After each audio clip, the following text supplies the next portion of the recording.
Hello and welcome to the Blue Monday podcast discussing Ipswich Town, up or down since 2015. I'm Richard Woodard and you're tuned into an interview special with an Ipswich lad, the fastest sticks in the east or maybe the west now. The fastest what in the east? Fastest sticks. Oh, sticks. Arms, wrists. What, you tell me, what's the technique? Is it wrists? Fastest wrists?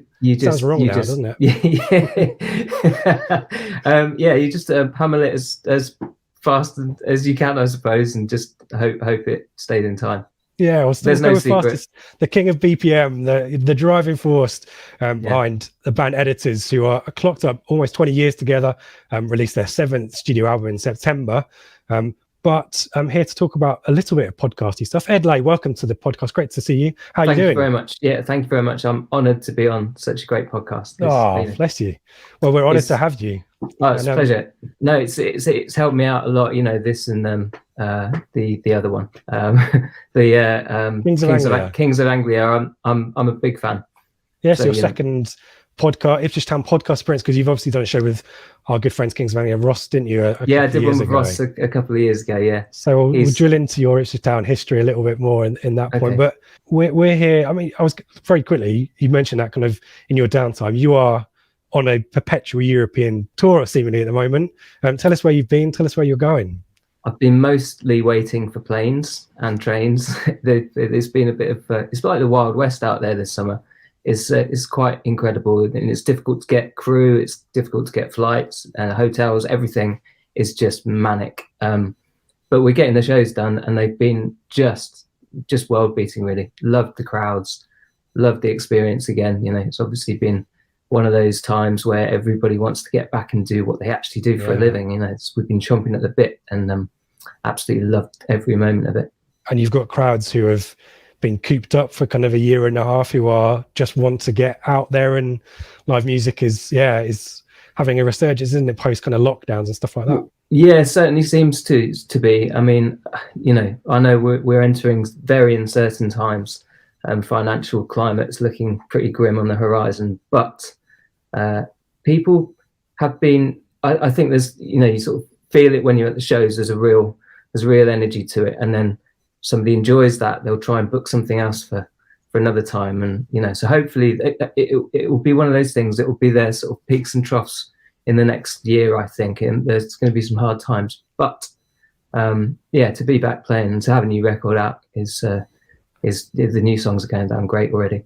Yeah. And you got, at the moment, as you said, hard times, you know, difficult times for us over the last kind of couple of years. You need to find the joy in music, is that, isn't it? And I worry about you as I need to out myself as a one-time drummer as well. In bands in Ipswich. I know what it's like to be carting around big pieces of equipment and expensive pieces of equipment. Have you had any cymbals end up in a different European city or anything like that, or has everything stayed together yet? We're very lucky now that we mostly have all of our stuff go on our own truck, so we kind of know where it's going. We don't have to fly stuff around too much. But I mean, goodness, yeah, it's happened before. We've flown mics out on, and one time they came around on the conveyor belt at the airport, and they were just individual mics scattered around on the conveyor belt, and our sound engineer was just tearing his hair out. You know, just seeing his beloved equipment, bits of the trade, just like sprawling out onto the floor. It's quite distressing. And drummers don't like sharing snares either, so you don't want to lose any of your gear, do you? No way. But it sounds like everything is. You've been doing this for a while now, so you guys have got it down. Let's briefly talk about why we're here. It's great to chat football. It's great to chat Editors, and we'll do a little bit more of both of those in a second. But through your help and your management help and various legal bits and pieces and rights bits and pieces, we are delighted to be using one of your songs, "A Ton of Love," from 2013. We talked about this just before we started. 2013. I didn't know it was 2013. Yeah, making everybody feel old. I'm really sorry. But we are so delighted to be using Editors' music on the pod this season and hopefully beyond. I'm so talk to us about that song from your perspective. Oh, it's a real call to arms, that song. It's got this sort of desire chant in it, and I think it's a bit of an anthem. It's always been a bit of a live sort of anthem for us, and to have it sort of backing your podcast about something I'm passionate about is kind of, it's just one to tick off the list, isn't it? That's pretty rad for me. Oh, me personally. we're grateful too. And I, as someone who has had to use GarageBand and go pilfering for YouTube's free music and had plenty of feedback on it as well, Ed, not all of it positive. It's great to have actual proper music in the pod as well. And one, as you know, where there's the Ipswich Town link there as well, but you've been a real strong supporter of the podcast, and you're one of the friends of Blue Monday involved in our sponsorship as well. So it kind of feels like a really cool partnership there. And it's maybe a different song in terms of your repertoire, because, you know, certainly early stuff, particularly, and we mentioned the BPM and the fastest sticks in the East and the West, trademark me. But this one's more about, it's kind of more of a fat sort of drum sound in this one, isn't it? It's a bit slower compared to other songs maybe that you guys have got. Yeah, definitely. It's a bit more, I guess it's got that kind of Springsteen-esque kind of feel to it. We actually recorded that record over in Nashville. Nice. It was one of the most mind-blowing experiences at this incredible studio called Blackbird Studios, where all the instruments they had about 30 drum kits to choose from, about 100 different guitars, and, you know, each one had a history at what record it was played on. You know, oh, you know, this one was made by, this was on a Johnny Cash record, that kind of thing. Like, and Tom turned around to us when we got there on the first day and just said, lads, enjoy this, because we are never ever going to be able to come back somewhere like this again. You know, we'd never be able to sort of swing it for our band to come somewhere so special and do a record. So yeah, it was a real, and we lived in Nashville for like 6 weeks as well. Nice. In March of that year, and it was just what a way to live. Loved it. It's like an amazing little sabbatical. The musician's dream. Yeah. Did you get cowboy boots and all that kind of stuff? Hat and all that stuff? Russell, our bass player, has got quite the setup. Yeah. Cool. Full jacket, trousers, boots. Amazing. Yeah. He's it out every now and then. Yeah. You have to be big to pull that off. And I'm, you know, only 5'6" or whatever. So I can't do it, but he's a big kind of bear of a man. It works very well for him. And you guys, worth mentioning, you guys are the kind of, as far as I'm aware at least, the kind of key football fans, and editors have had songs involved in FIFA and that kind of stuff. Is there much football rivalry amongst you guys? There's Ben Blank Mass, who's just joined the band, is actually a West Ham fan. So Flynn Downs, there you go. You can enlighten him. Precisely. So I've been schooling him up on that.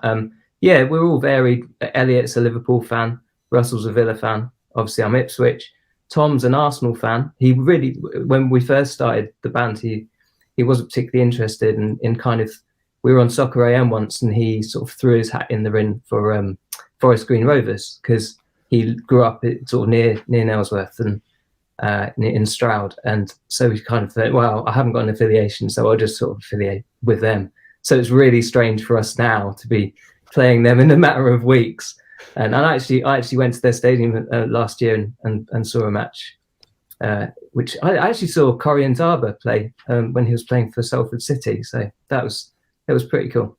Yeah, and I guess it's interesting. It's a bit sad that maybe our team is maybe at this level now, but maybe it's more of an endorsement of the great stuff the Forest Green Rovers are doing and stuff like that. Have you guys ever say it like that? Yeah. And also it is a funny time, it's sort of being at this level, but I think engagement is just so massive at the moment for our club.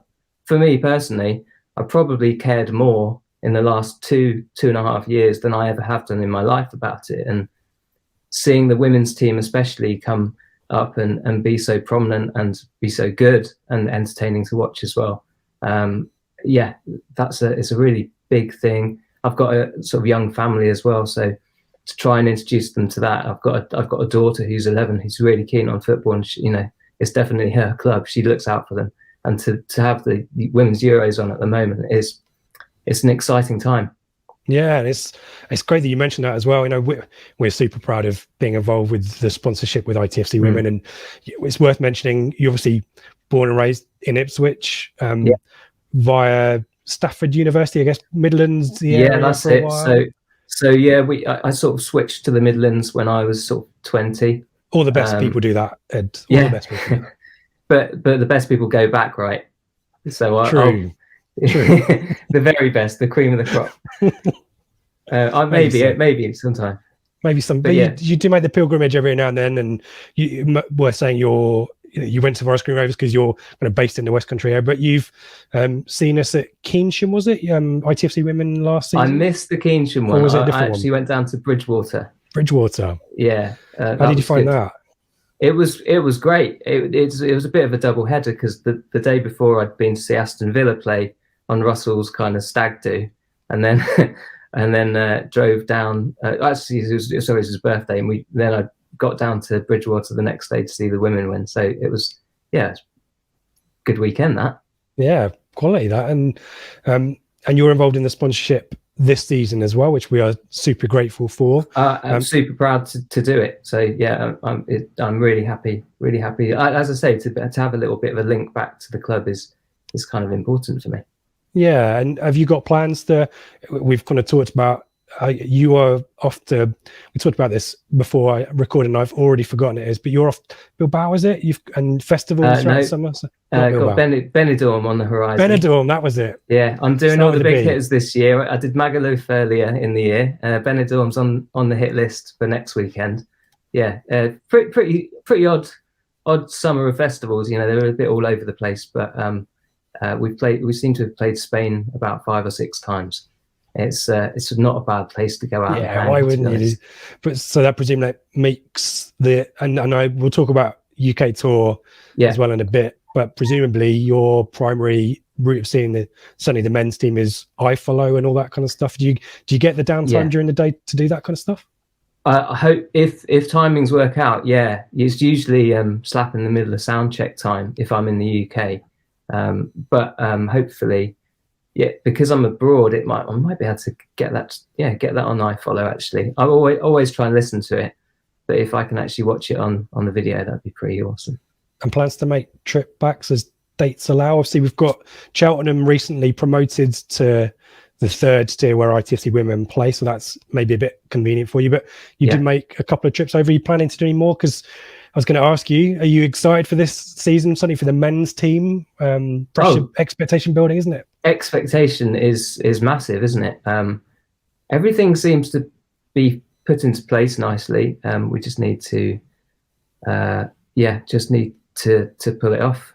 Yeah, we really need to pull it off because there's only so much time you can rely on the goodwill and the support from the excitement that's generated by new ownership and a new manager and exciting new players. I'm really pleased with the way the squad's looking at the minute as well. If it's I know it kicks off next week, but if it kicked off tomorrow properly, I'd be quite happy. I think we're in a really, really good position. Yeah. Any plans to make a pilgrimage back to Portman Road at all? Yeah, definitely. I haven't looked into dates when I'll be able to. It never really works out, annoyingly. But I will try. I mean, the last game I got to go to at Portman Road was I think it was a Pizza Cup game against Gillingham. Which we probably won, I think. We won like 4-0, I think. It was pretty good. So Dobro scored in that game. Was that the one? I know Dobra's long ranger. That's it. But it was a funny one because it was literally the only match I got back to. I had to come back on my own on the train. I didn't bring my family or whatever. Came back and then left really early the next morning. So that was quite a long way to go for a Pizza Trophy game. That's hardcore. I never used to that until I moved back here, and I live here back here now, and I'm not even 100% sure I go to all the Pizza Cup games either. Yeah. So you get excellent hardcore supporter points for that one. So but hopefully see you at Felixstowe maybe for a game or two, and some of the away days perhaps. Hopefully if they fall neatly for you. For sure. Let's finish off by talking about editors. It's as you said, it's a super busy time for you guys, but an album to look forward to in September, EBM, 7th studio album. I'm making both of us feel old, but that 7th studio album and kind of 20 years on from formation back in the Midlands. How are you guys feeling about this one? Every interview I do now seems to be focusing on the fact it's kind of 20 years since the band started. No, it's fine. It's fine. I've got, I'm growing old fairly gracefully. It's a weird one because it doesn't really feel any different to day one. I mean, we're still busy. The only thing that's changed is that we've all got lives away from the band now. Before when we're actually together, when we're actually doing the things that we're supposed to be doing as a band, you know, playing or writing, it doesn't feel any different. We just feel a bit more kind of confident, I suppose. But obviously life gets in the way a little bit, and logistics is basically all we talk about now. It's turned from a game of just like turning up and playing some shows to planning and planning and planning, just to trying to get things to land in the right places. Even just to sort of do something like this, a little bit ad hoc and stuff, I had to really consult my diary and check when I had a free window for you. And I'm really glad I could do it. Oh, we're super grateful. And the great thing as well, you know, the point where you guys are at is certainly you can make there's a lot more choice and control that you guys have. But presumably an album like this one, you can call the shots, really. There's no, you know, expectations, or there's no compromising necessarily from maybe where you were a few years ago. So are you guys proud of this one? Is this kind of feeling like you've got your stamp on it and this is the album that you guys want to make, rather than compromising or listening to maybe outside influence? Absolutely. I think, you know, we're too long in the tooth now to really care what other people say about it. We've been a really lucky band throughout our career. Actually, we kind of wrote and recorded the first one without particularly any influence from anybody else, and then obviously we've got pushed into pushing out the second one quite quickly, because if you don't act while you're on the crest of a wave at that point, you kind of disappear. So we kind of knew what the vibe was going to be for that. And I guess it was a tough period, but we managed to get an album out, which was really, again, successful, and just sort of cemented ourselves there. But we've never really concentrated on just one country or one territory. We've always tried to get out into, especially Europe, and we did quite a lot of America when we were younger, to try and just make our band appealing to other places. We knew it wasn't just, if we were off the cover, you know, if we weren't on the cover of the Enemy, it didn't affect what we were doing in Holland or Belgium or Germany. You know, it doesn't matter. So we were just trying to make sure we worked hard in all of these places, played as many shows as possible, and we've set ourselves up so we can do exactly what we want. You know, we were on a small label. We're not on a major label who have got sort of really hard opinions on what you have to do or where you have to be at, or having a TikTok account and creating content and stuff. We don't have to do all that shite. So yeah, it's lucky for us, really. We're just kind of pretty old guys bumbling along in the band, making pretty hard music. I mean, this new record is much harder probably than the last couple of records. And that's in no small part of the influence of Blank Mass, who's come in.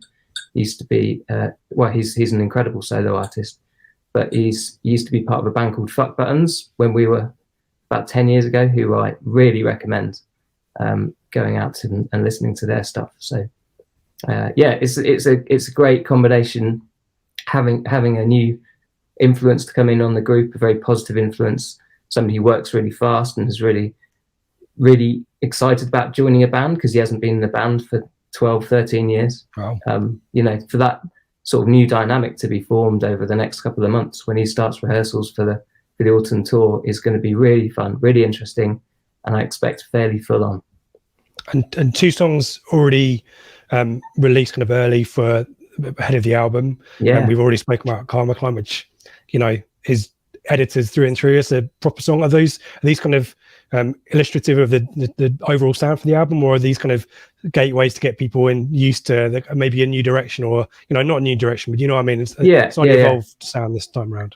I think the way you sort of plan single launches is exactly that. I mean, the first one was probably more of a gateway, kind of a introduction to the sort of sounds that we were putting on. It's quite techno heavy, but Karma Climb is probably, it's a huge song. It's, you know, it's got a massive guitar riff in it, but it twins the kind of electronic world with that analog world as best as we possibly could. And I think we actually really got the balance. Sometimes it's hard to get that balance right, and sometimes there's, on our records, maybe we've missed it slightly. This one feels perfectly balanced, and yeah, it's proven to be a superb song over the summer. Probably my favourite one to play in the set. Yeah, I'm a big fan of that one, and we mentioned before back in the day, Birmingham Academy gigs and all that kind of stuff. So yeah, really excited for September, and you know, in terms of the live dates as well.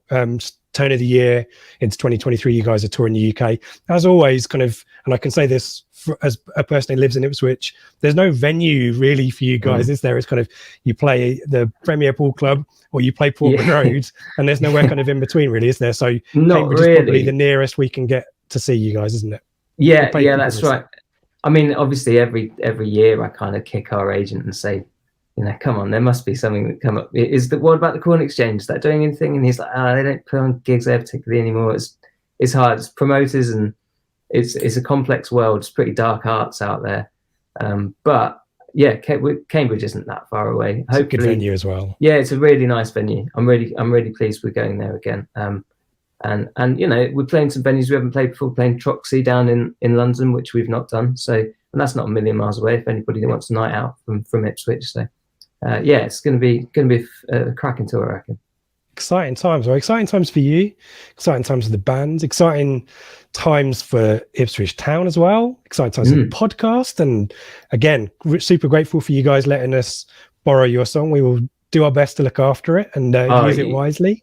You're more than welcome. Let's hope it inspires the team to a decent season. Hey, maybe it's the missing ingredient. Fingers crossed. Ed, thanks so much for chatting to us. Pass on all the best to the guys as well, and all the best for European tours, logistics, all that kind of fun stuff. And then obviously the album in September, and hopefully see you at Portman Road or the Gold Star Ground or somewhere. Not the AGL Arena as it is now. The AGL. I'm not going to get used to that. No, I don't think, but fingers crossed we'll see you at Town Game soon. Absolutely. Rock on, Rich. Thanks.